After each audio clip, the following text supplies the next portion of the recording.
You may be seated, sorry.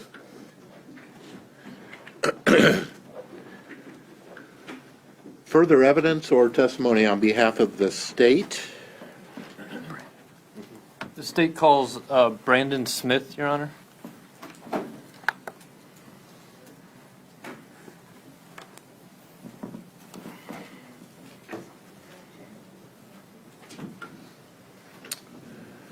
Sir, if you can come right up here, please. I'm going to ask you to raise your right hand for me. Do you swear to tell the truth, the whole truth, and nothing but the truth? I do. Please be seated. Mr. Smith, I'm going to ask you to sit up, bring that microphone back as close to your mouth as you can. Please try to speak into it. Yes, sir. Counsel. Thank you, Your Honor. What do you do for a living, sir? Currently, I own my own lawn care company. How long have you been doing that? 3.5 years now. What did you do before you owned your own business? Worked at the local John Deere dealerships. And when were you working at the John Deere dealerships? Started with the dealership in 2008 up until 15. And where were the dealerships you worked at, sir? Winterset, Indianola, and Knoxville were the 3 locations that I worked at. In 2014 and 2015, where were you working at? The Knoxville location as a large ag account manager. And what were your duties in that position? When they moved me to Knoxville into the large ag account manager position, I was tasked with converting different color guys to green. So your red and blue guys, your cat challenger guys, to convert them to green equipment, and to develop what we consider to be up-and-coming farmers, younger farmers, that we've seen potential in, that were possibly in that grow stage. And just to be clear, green means John Deere? Green means John Deere, yes it does.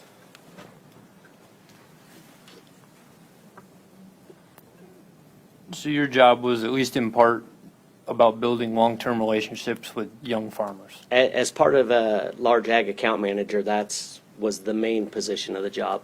Develop the relationship with potential bigger customers, so that they didn't go on the internet, they didn't go elsewhere to look for equipment, that they would just come to you.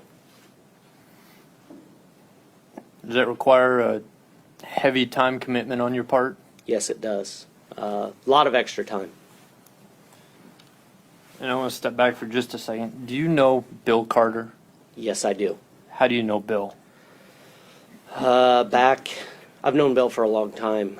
He actually farmed my stepmother's ground for a while. When back in 1987, 88, he was farming our ground. He was actually the first John Deere tractor I ever rode in, was one of Bill's tractors. Did you also have business dealings with Bill Carter? Once I became a large ag account manager out of the Knoxville location, Bill was one of my customers, yes. And did Bill purchase equipment from you? Yes, he did. Did Bill ever make any purchases without talking to Shirley first? To my knowledge, no. None of his dealings with me, anyway. Do you know Jason Carter? Yes, I do. How do you know Jason? He was one of my customers. Did Jason Carter ever purchase equipment from you? Yes, he did. At any point, did you ever question those purchases? Only to the extent that I thought they had twice the equipment to farm the acres. Objection. Your Honor, as to relevance, Your Honor, may we approach?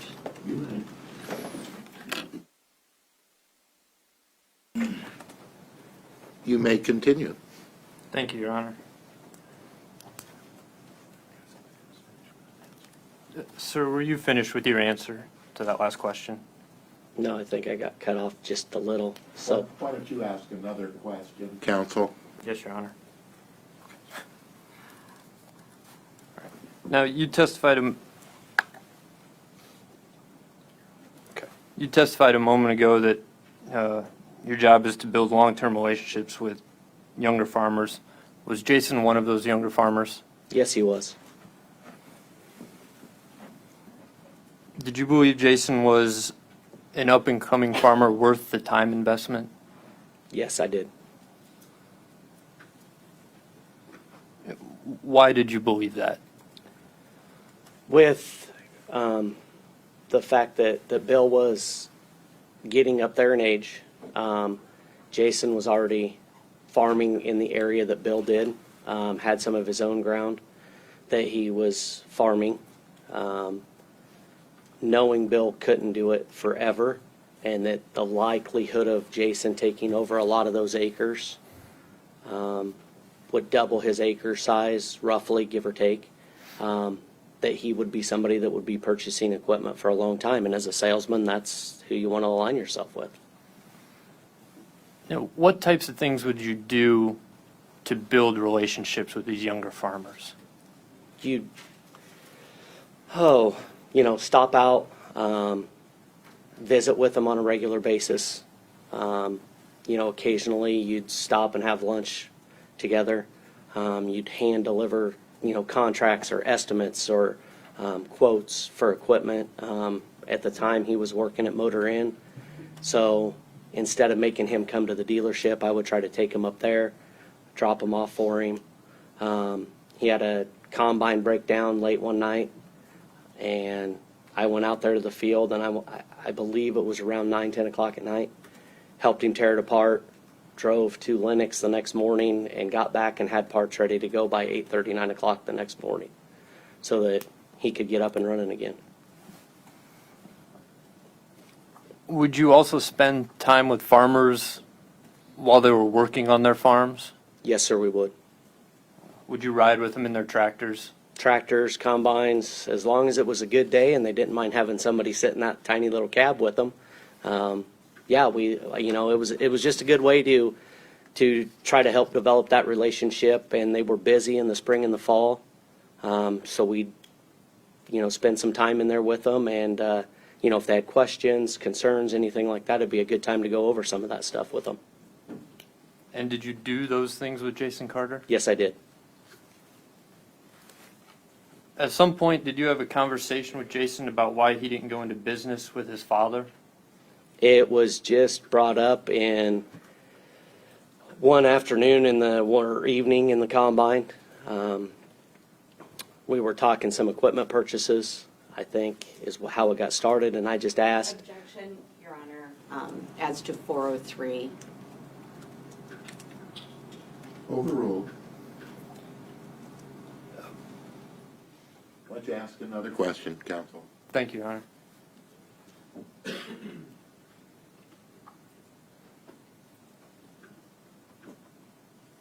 Now, when did this conversation take place?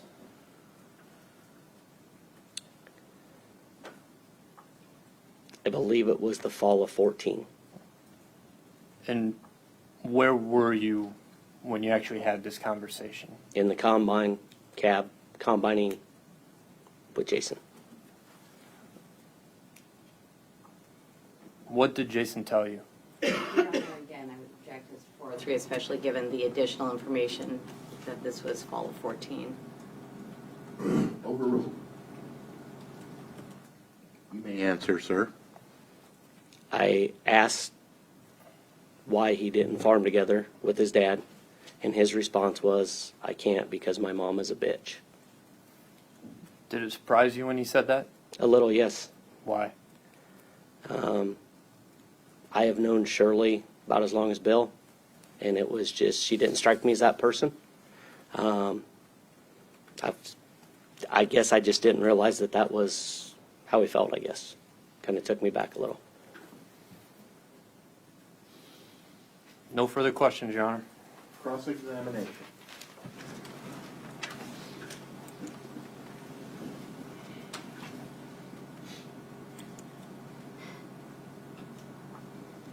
At one point, you tried to sell Jason Carter a tillage tool, is that correct? Yes, ma'am. And you also tried to sell him some tractors. Yes, ma'am. He didn't buy a tractor when you tried to sell him one in 2014, is that correct? That is correct. You said the prices were too high? I believe that is what he told me, yes. There were times where you tried to sell him a more expensive piece of equipment and he opted for a less expensive piece of equipment, correct?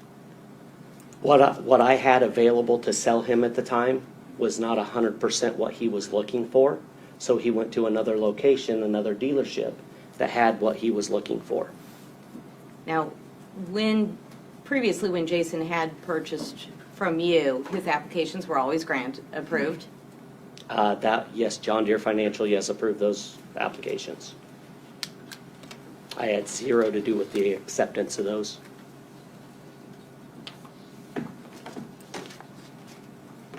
I have no further questions. Any redirect? May I have one moment, Your Honor? May.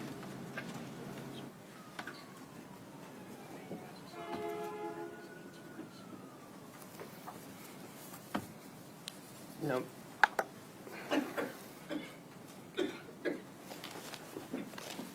Ms. Branstad just asked you about your attempting to make sales to Jason Carter. Do you recall that? Yes, I do. And it was part of your job to assess the needs of your clients as to machinery. Part of my job was to try to be preemptive on that and see where he was at through conversations that I had with him, where he was wanting to go, grow, and then try to be preemptive and get those equipment deals before he went somewhere else, yes.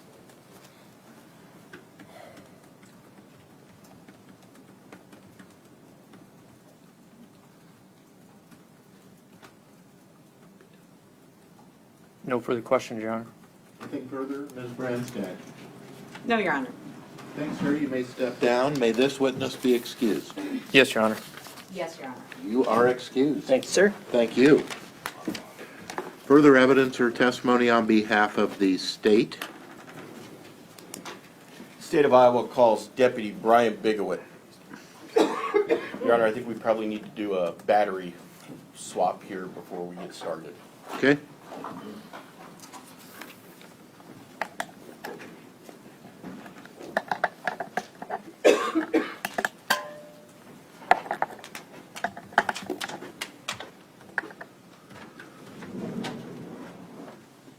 Do you swear to tell the truth, the whole truth, and nothing but the truth? I do. Please be seated.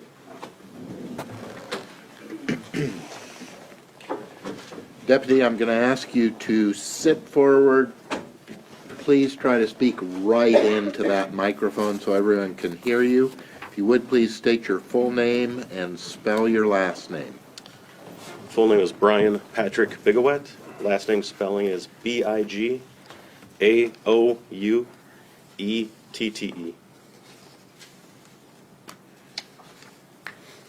I inquire? Mr. Bull. What do you do for a living? I'm a lieutenant with the Marion County Sheriff's Office. Can you tell us your educational background? Educational. I went to high school in Loyola High School in Mankato, Minnesota. Attended Mankato State University. I received a Bachelor of Science degree in Natural Resources, and from there moved on to working for the U.S. Army Corps of Engineers as a Natural Resource Manager.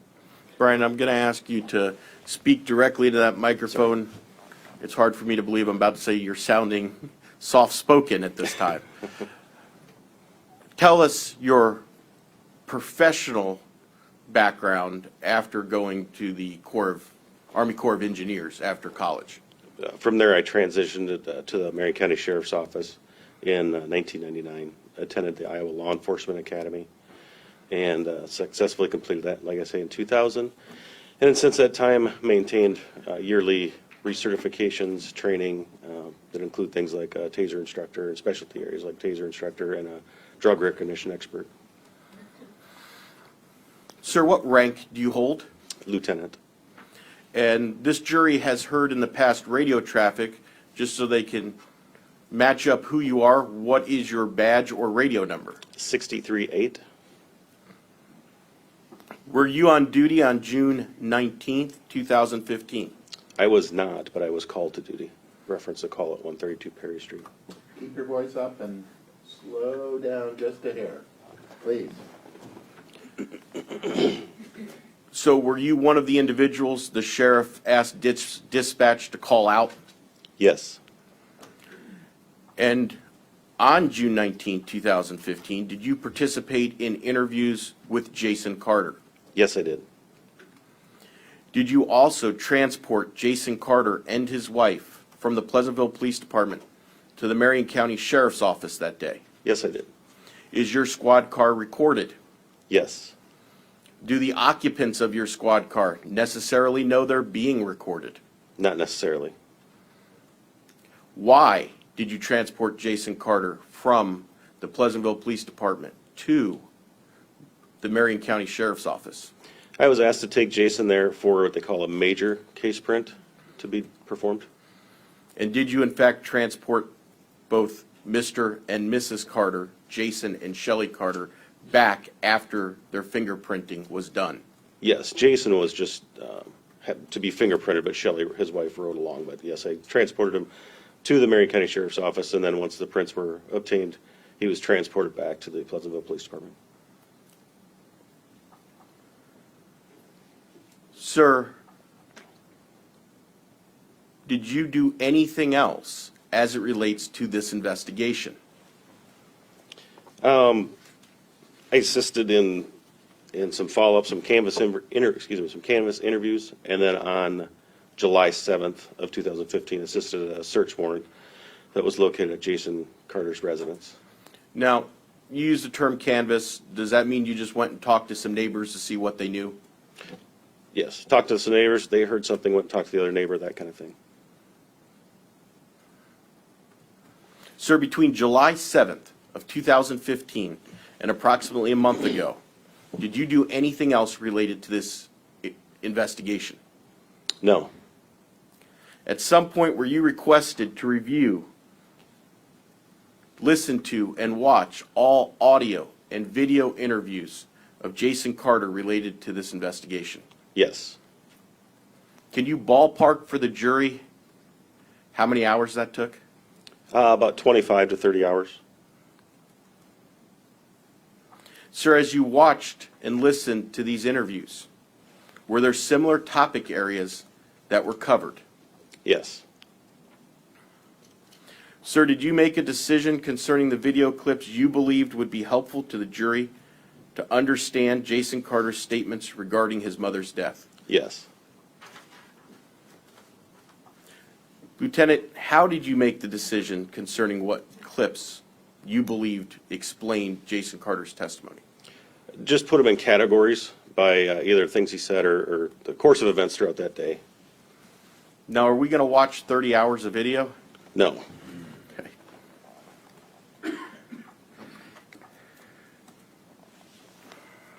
We are going to watch some videos, though.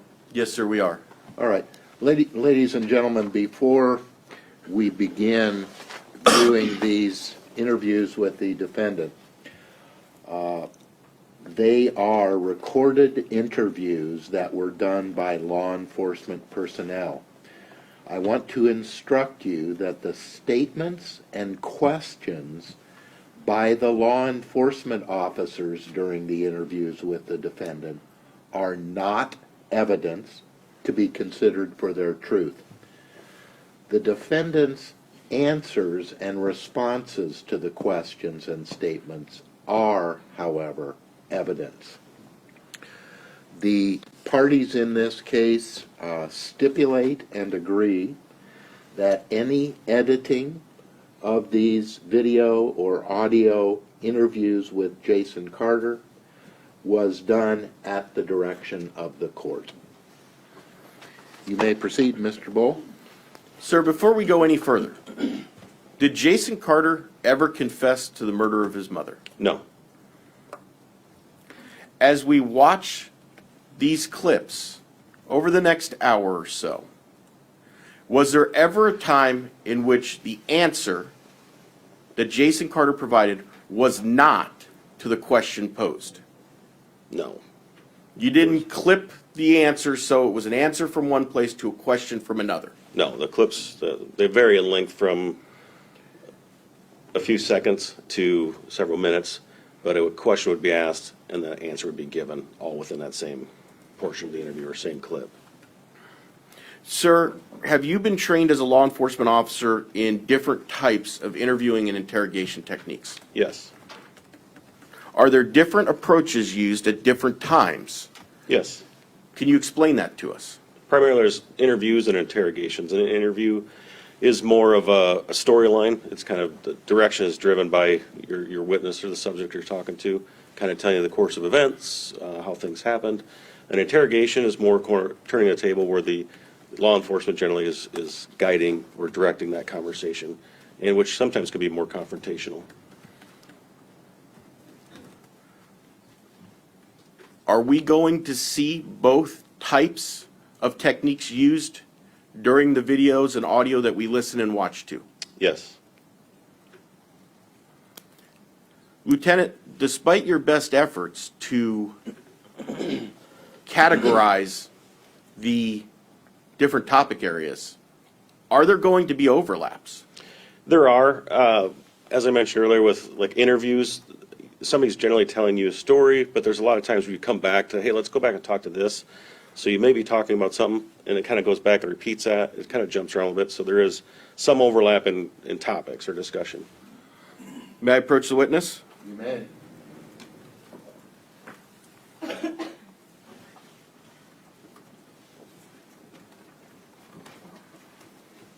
Sir, I'm handing you what's been marked for identification purpose as Exhibit 143. Do you recognize that? Yes. Is that the thumb drive that contains the video clips we are going to show the jury? Yes. Sir, how do you know that this is the thumb drive that it purports to be? I have placed my initials on it. State offers Exhibit 143. Your Honor, the defense maintains any previously recorded objections. Exhibit 143 is admitted.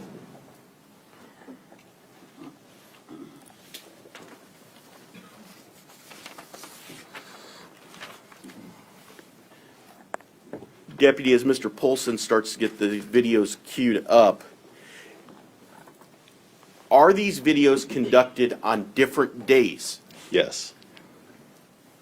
How is it generally we can tell when the video was taken? In most of the videos, there's going to be a few audio clips, but in most of the videos, you'll see the date and time stamped on there. You can also tell by what the outfit Jason Carter is wearing. For example, on the day of the homicide of June 19th, there's a car camera video. You'll see him he's in a white T-shirt with a ball cap, a Pioneer seat ball cap. Following that, I think the next series of interviews, clips you'll see, is 3 days later on June 22nd, conducted at the Marion County Sheriff's Office. And in those clips, he will be in I believe it's a Ducks Unlimited. It's a black or dark colored T-shirt with a ball cap it'll have Iowa State on the side and a Pioneer emblem on the front. And then there's some sworn testimony that occur. Awesome. We're just turning on the speaker, Your Honor. Sorry. In November of 2016, there's some sworn testimony that kind of it goes over 2 different days. November 29th and November 30th. On the 29th, Jason is wearing like a white and a white and green plaid button-up shirt with a blue ball cap that says Asgrow seed on it. And then the following day, on the November 30th, he's wearing that same hat with a red and white plaid shirt. And I think there's a courtroom testimony later under oath as well. That's a red plaid shirt. And Deputy, will you be able to tell us when we queue up a video, what is the date of that video as well as we first get started through this process? Yeah, I won't say anything on what's in there, leave that to the jury, but I'll explain the date so you have a frame of reference as to how far that's been since the date of the homicide. Your Honor, permission to play and publish 134 to the jury. 143. 143, Your Honor. You may, Your Honor, it's my understanding that the clips will be divided by identifying dates and times. Yes, Your Honor, we can certainly do that. There'll be interruptions in between to set up what is the date of the next clip, okay, as well as when we transition from one subject matter to the next. very well.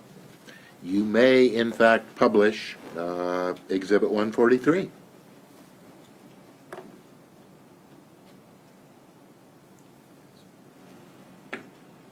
And kitchen floor. Where did you come from when you were going to your mom's house? Where did I come from? Yep. The semi in Pleasantville. And where do you park that at? Just south of the four-way junction. It's still sitting there. Okay, is there gravel there you park it in, a field, or? There's an entryway going up in next to two bins and the granary. Okay. And where did you come from before that? Eddyville. And what's in Eddyville? The grain Cargill. You were at Cargill. Mhm. Okay. How much time do you think it was that you were at the spot you parked the truck? Do you know about what time that would have been? I'm not sure. You'd have to maybe take 50 minutes or so, maybe an hour. How long does it take you to drive from where you parked the semi to get to your mom's house? Roughly. Maybe 15 minutes tops. Okay, so once you started driving in your vehicle, maybe 15 minutes to get there. Yeah. Okay. How long did it take you to get from Eddyville to the parking spot? 50. 50 maybe. Okay. How long do you think you were at Cargill? I don't know. I sat in the wet line quite a while. Okay. And then, am I remembering correctly, it takes about 11, 12 minutes to dump each truck? At least 12 minutes, yeah. They can tell you for sure. Okay. I mean, So roughly, I if you had 8 trucks in front of me. I had to wait to go up to the probe. okay. And then they probe you 4 times, and then you pull up, you get out. Wait, they test that? Yeah. They'll do test weight and moisture and any damage. Okay. Then you walk into the probe shack, and Carl's normally in there, but it was one of the older ladies. He was dumping the wagon that was filled max. And I signed the ticket. She gave it to me and stamped it west. Because I was like 2 or 3 points too wet. Okay. So it was going to be a long wait. Was most of the trucks wet? Yeah. Shorter line to go to what was the dry The level? east has 2 dumps for dry. The west has 1 dump. I don't know why, but there's a slug of wet trucks coming in. Okay. And, During that time, before we get too far, so I don't confuse you, during the time you were waiting at Cargill, did you use your cell phone? yes, And who did you talk to? Shelly, my wife. Did you text, call? Do you remember? I called and talked to her. Okay. Yeah. Did you talk to anybody else? Yeah, I talked to shit. I did forget one thing. What's that? I talked to Marlon Hoke on my way down. Who's Marlon Hoke? Taxidermist that calls just to shoot the shit, see how the crops are doing.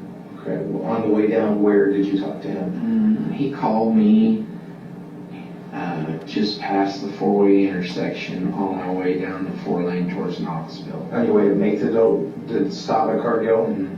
Okay.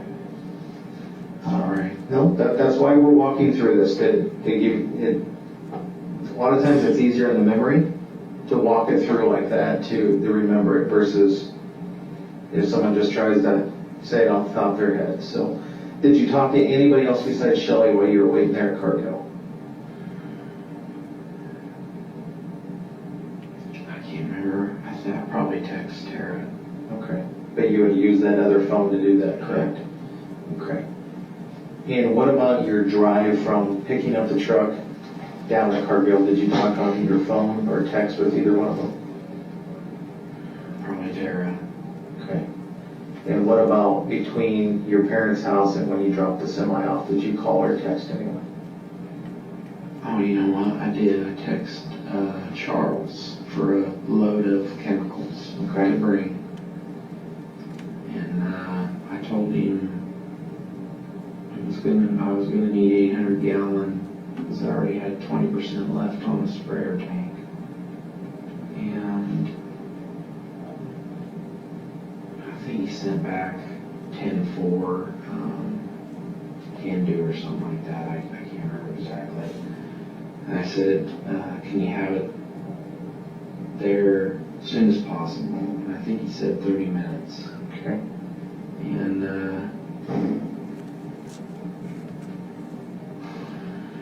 so I left there, got in the pickup and left there, and left for Mom and Dad's. And on the way it went by, and I waved at Jensen. He was out working on my old tractor I sold him. Okay. He waved. And other than Charles, did you text or talk to anybody else? Did you text Tara during that route? I might have, I can't remember. Okay.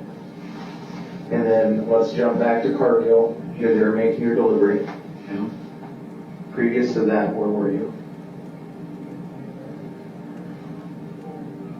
You mean between? Before you went to get your truck, your semi, you drove that to Cargill. Before you went to get your semi to go to Cargill, where were you?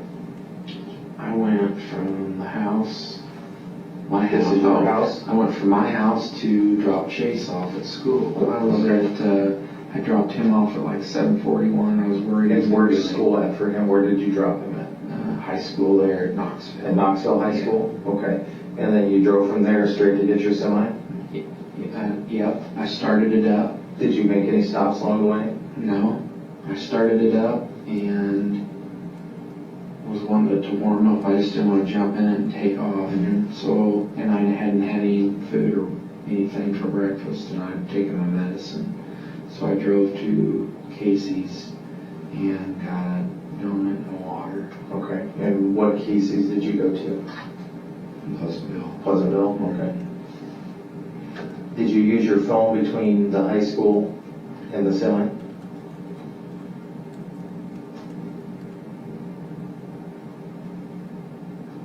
I don't remember.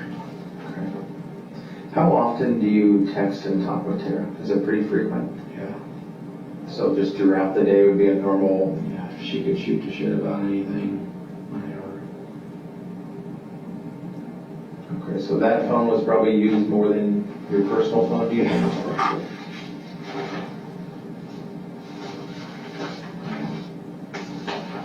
All right, We just text. back and forth. So before you dropped your son off, did you do anything else Friday morning before you left your house?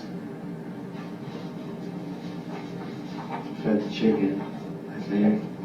Fed the chicken and I didn't feed the dog. Okay. And make sure it had water. And was the semi preloaded that you picked up? Yeah, we spent late the night before loading it. So on Thursday night you were loading that? Who loaded that with you? Brian Ruff. Okay, just the two of you? Did you just load your truck or did you load anything Just else? mine. Just yours? Yeah, we were backing out the bottom of the big bin. We didn't get it all on the truck. Okay. Okay. What time did you get done loading the truck Thursday night? Maybe 10:30. Okay. Did you go anywhere after that or did you go home? I had to take Brian home. Okay. Back up. We took the truck. We both got in the truck. He parked at Heberlin's and so did I. We hopped in the semi, drove it north of Pleasantville to the grain bins where the back's at, Okay. and backed the truck up underneath the back and started backing it out. You gotta do it by hand. And I took for so I might have talked to him. I know I talked to him in the driveway there. He wanted to know something about changing maybe the chemicals or something up. I can't remember what the deal was. I just told him I needed 800 gallon of my mix. Dad's mix is hotter than mine. Hurts the beans. I didn't like that.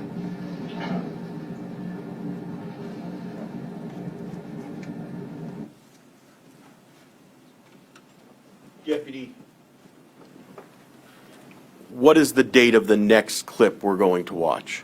It would have occurred the same date. I forgot to announce before. It was June 22nd, so it was 3 days after the homicide.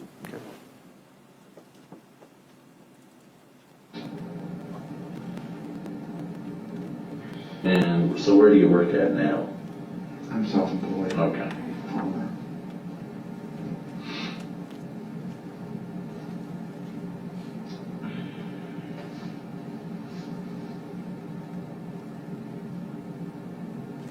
How long have you been farming? Let's see. Maybe since 95 or 6. Well, so quite a while. Yeah. My dad, he let me use his equipment, and I paid him rent for it. And I got to thinking, you know, I'm giving this amount for equipment, and then using all his equipment, maybe I should just buy my own and start paying myself. Right. So I got a loan, and I bought a tractor and a disc, and he sold me his old 6-row planter, which we still got, we use to stub in with. And just Right. I kind of went off on my own. Sure. So do you have your own land or do you rent all your I land? read it all. Okay. How much land do you rent? Close to 1,800 acres. Oh, wow, that's quite a bit. Yeah. Be less next year. Right. How much less? About 400.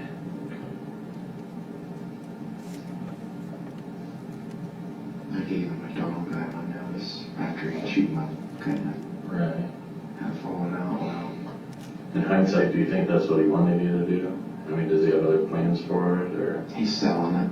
He's selling the 750. It's a big farm, but only a few acres tillable with hay. It's all the rest is pretty rough timber and basically for hunting. Yeah. He's selling that. I said, my wife texted me the sale bill, and I think he's selling that on July 25th.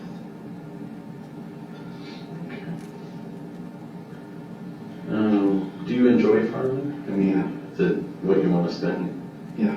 time doing? Okay. Does it allow you to pay for everything you needed to? I mean, what's your financial condition? Or how does it pay off, or how's it been for you?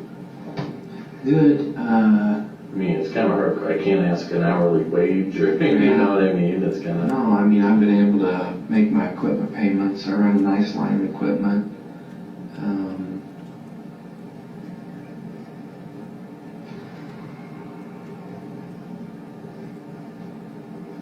I'm able to run nice equipment. And, you know, eventually I'd like to have my own farm, buy my own piece of ground.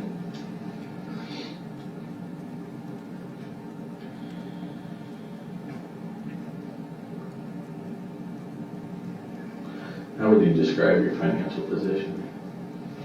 Stable? Does your wife work? Yeah. Where she work at? She works at West Elementary. She's a kindergarten, first grade reading teacher.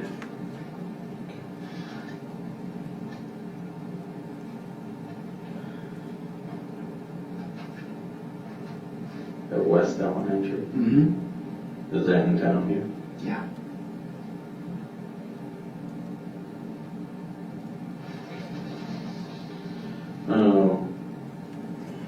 Do you guys, are you able to pay for everything you need to? I know you said you pay for your equipment. Is there anything that has to be subsidized, or loans that aren't paid, or things you're being helped out with, or are you self-sufficient? I've been self-sufficient. This year, when we went to renew our loan, between the trip I went on and, I bought a new landau, vertical till.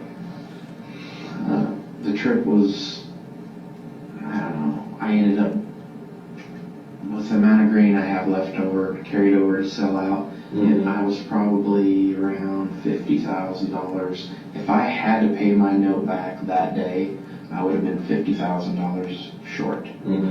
And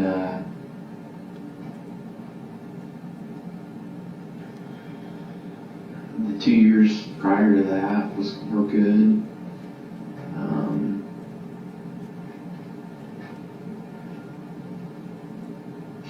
There was one other year, I don't know what year it was. It was maybe 5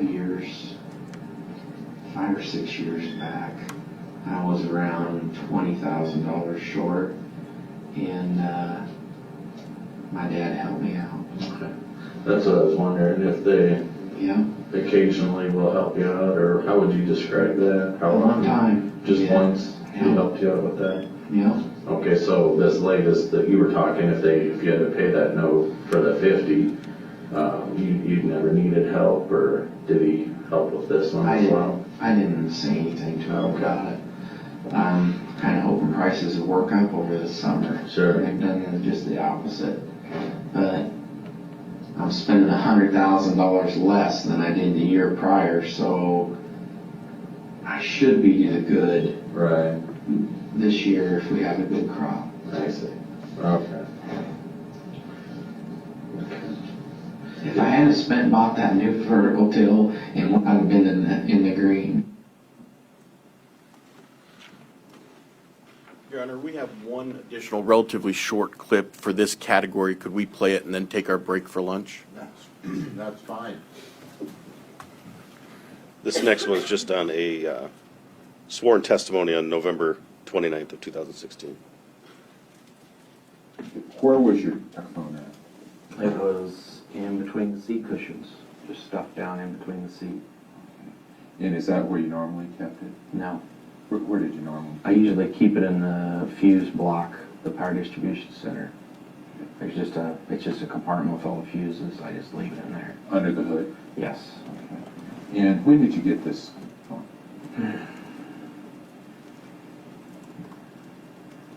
That phone was probably purchased in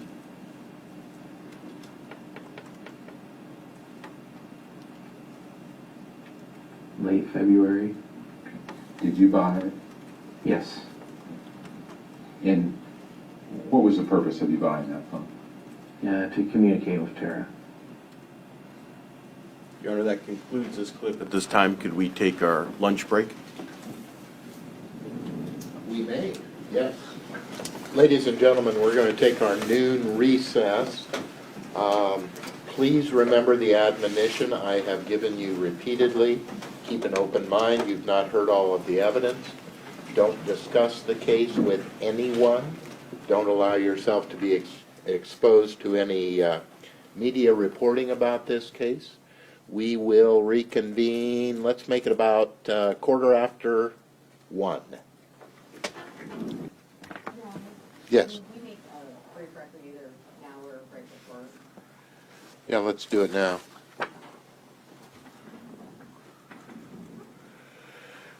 We are back on the record. The jury has been excused. Ms. Branstad. Your Honor, I just would like the court to take notice that some of the clips that are being played are from the civil trial, the case number on that. In this case, both from 2 days of deposition testimony and from trial testimony. Okay. The case number is LACV 095809.